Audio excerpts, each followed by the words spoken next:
Newsroom লাইভের শুরুতে নজর রাখতেই হচ্ছে প্রধানমন্ত্রী নরেন্দ্র মোদীর জাতির উদ্দেশ্যে ভাষণ।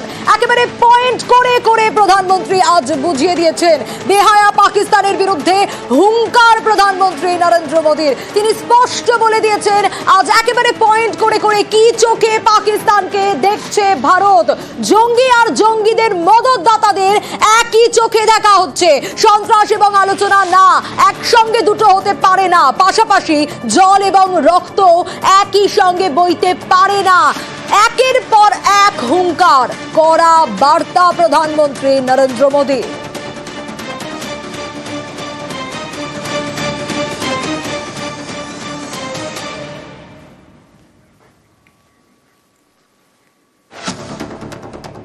भारत का मत एकदम स्पष्ट है। टेरर और टॉक एक साथ नहीं हो सकते।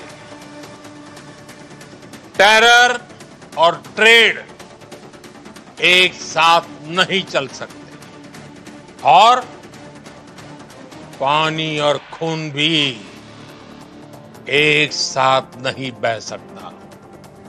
আর যদি পাকিস্তানের সঙ্গে কথা হয় তাহলে কি নিয়ে কথা হবে? সন্ত্রাসের বিরুদ্ধে অভিযান নিয়েই কথা হবে। পাকিস্তানের সঙ্গে যদি কথা হয় তাহলে কথা হবে পাক অধিকৃত কাশ্মীর নিয়ে। এছাড়া আর কোনো বিষয় পাকিস্তানের সঙ্গে কথা বলতে কোনোভাবেই ভারত রাজি নয়। প্রধানমন্ত্রী নরেন্দ্র মোদীর একের পর এক হুঁশিয়ারি। নিউজরুমের দিকে আমরা নজর রাখবো। অতনু রয়েছে আমার সঙ্গে। অতনু, আমরা 8টা থেকে দেখলাম প্রধানমন্ত্রীর সংক্ষিপ্ত ভাষণ এবং একের পর এক একেবারে পিন পয়েন্ট করে তিনি বুঝিয়ে দিয়েছেন আসলে পাকিস্তানকে ভারত কি চোখে দেখছে। এবং শুধু তাই নয়, একটা খুব গুরুত্বপূর্ণ জায়গা, তা হলো আমাদের দেশ, আমাদের দেশের স্ট্র্যাটেজি, আমাদের দেশের মনন, আমাদের দেশের দর্শন এখন কোন জায়গায়। নিও নর্মাল ইন্ডিয়া জঙ্গিহানা বা জঙ্গিদের প্রশিক্ষণ দেওয়া বা জঙ্গিদের সঙ্গে যারা জড়িত রয়েছে তাদের কি চোখে দেখছে তার একটা ম্যাপ দিয়ে দিলেন, স্পষ্ট করে দিলেন যে এই ইন্ডিয়া, নিও নর্মাল ইন্ডিয়া, জঙ্গিদের বিরুদ্ধে অবস্থান নেওয়ার ক্ষেত্রে কি অবস্থান নেওয়া যেতে পারে তার সবচেয়ে বড় প্রমাণ অপারেশন সিঁদুর। আর অপারেশন সিঁদুর দিয়ে বোঝা যাবে যে আমাদের দেশ নিও নর্মাল ইন্ডিয়া জঙ্গিহানা বা জঙ্গি কার্যকলাপের বিরুদ্ধে তার অবস্থান কি। এই নিও নর্মাল ইন্ডিয়ার জঙ্গিহানার বিরুদ্ধে বা জঙ্গিদের বিরুদ্ধে অবস্থান কিভাবে দেখছেন অবসরপ্রাপ্ত সেনাকর্তারা? আমার সঙ্গে অবসরপ্রাপ্ত কর্নেল রাজেন্দ্র ভাদুরী রয়েছেন। আমার প্রশ্ন খুব স্পেসিফিক। এই অবস্থানটাকে বলা হচ্ছে অপারেশন সিঁদুর, যেভাবে এই অপারেশন করা হয়েছে এই অপারেশনটাকে বলা হচ্ছে আমাদের দেশের নিউ নর্মাল অবস্থান। কি মনে হয় আপনার, এই অবস্থান কিভাবে দেখছেন আপনি?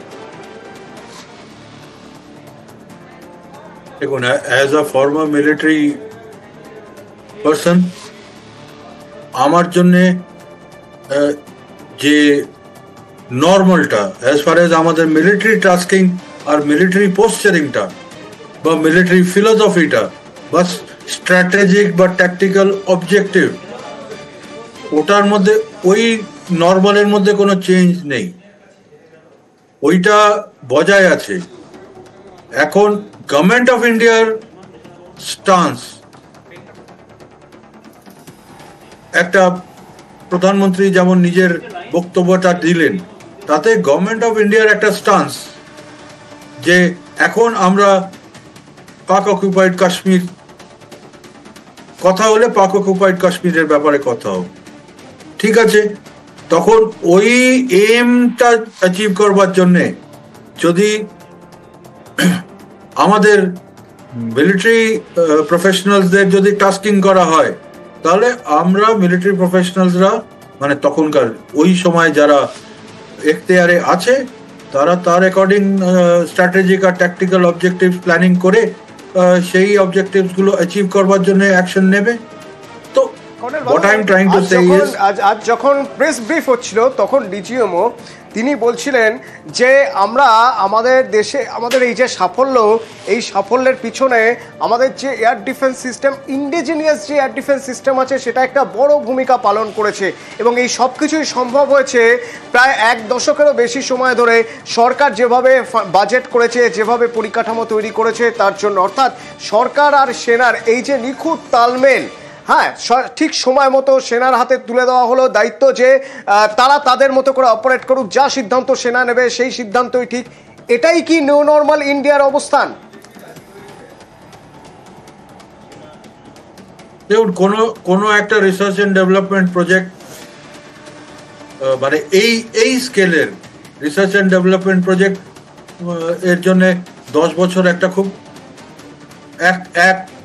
গত এক দশক হচ্ছে খুব একটা ছোট টাইম পিরিয়ড। এটা লং টার্ম প্ল্যানিং এর এখন সাফল্য আমাদের কাছে দেখতে পাওয়া যাচ্ছে। হোয়াট আই মিন ইজ যে ফর এক্সাম্পল এই রাজেন্দ্র রাডার আমার নামের সঙ্গে ম্যাচ করে।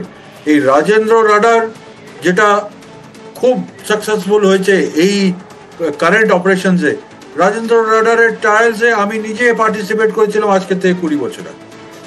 So the point is that এটা একটা progressive over a period of time development. এখন আমাদের ওই এফার্টগুলো রেজাল্ট দেখাচ্ছে। এখন এত বছর ট্রায়ালস আর আর্টিফিশিয়াল টার্গেট আর সিমুলেটেড টার্গেটস এটসেট্রা ওপরে ট্রায়ালস হচ্ছিল, এখন ওই জিনিসটাই অ্যাকচুয়াল ব্যাটল টেস্টেড হয়ে গেল। ব্লাডেড ইন ওয়ার যেটাকে আমরা বলি, ওইগুলো এখন এর পরের থেকে এইগুলো ব্যাটল ভেটারান্স হয়ে গেল। এই ইকুইপমেন্টগুলোই যেগুলো এতদিন আন্ডার ট্রায়াল আন্ডার ডেভেলপমেন্ট স্টেজে ছিল, এখন অপারেশনালাইজড হয়ে গেল। তো ব্যাপারটা যে হঠাৎ করে কিছু হয় না, মানে এটা over a period of time একটা স্ট্র্যাটেজিক প্ল্যানিং করে অ্যাচিভ করা হয়। তো ফাইনালি এখন এই মানে রোবাস্ট সিস্টেমস যেটা টোটালি আমাদের নিজেদের বানানো, আমাদেরকে কোনো বিদেশি ম্যানুফ্যাকচারের উপর ডিপেন্ড করতে হচ্ছে না, এটা এইগুলো এখন ফাইনালি এতদিনের রিসার্চে ফাইনালি এমন একটা জায়গায় এসেছে, তার রেজাল্ট আমরা পাচ্ছি। কর্নেল ভাদুরী প্লিজ সঙ্গে থাকুন। সোনিয়া, আর যে বক্তব্যগুলো খুব গুরুত্বপূর্ণ আজকের এই ভাষণ থেকে বা এই বক্তব্য থেকে উঠে এলো, যদি একবার শোনা যায়।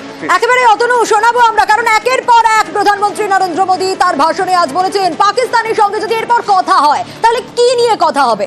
সন্ত্রাসের বিরুদ্ধে অভিযান নিয়ে কথা হবে, আর কথা হবে পিওকে পাক অধিকৃত কাশ্মীর নিয়ে। এছাড়া আর কোনো বিষয় নিয়ে পাকিস্তানের সঙ্গে ভারত কথা বলতে কোনোভাবে রাজি নয়।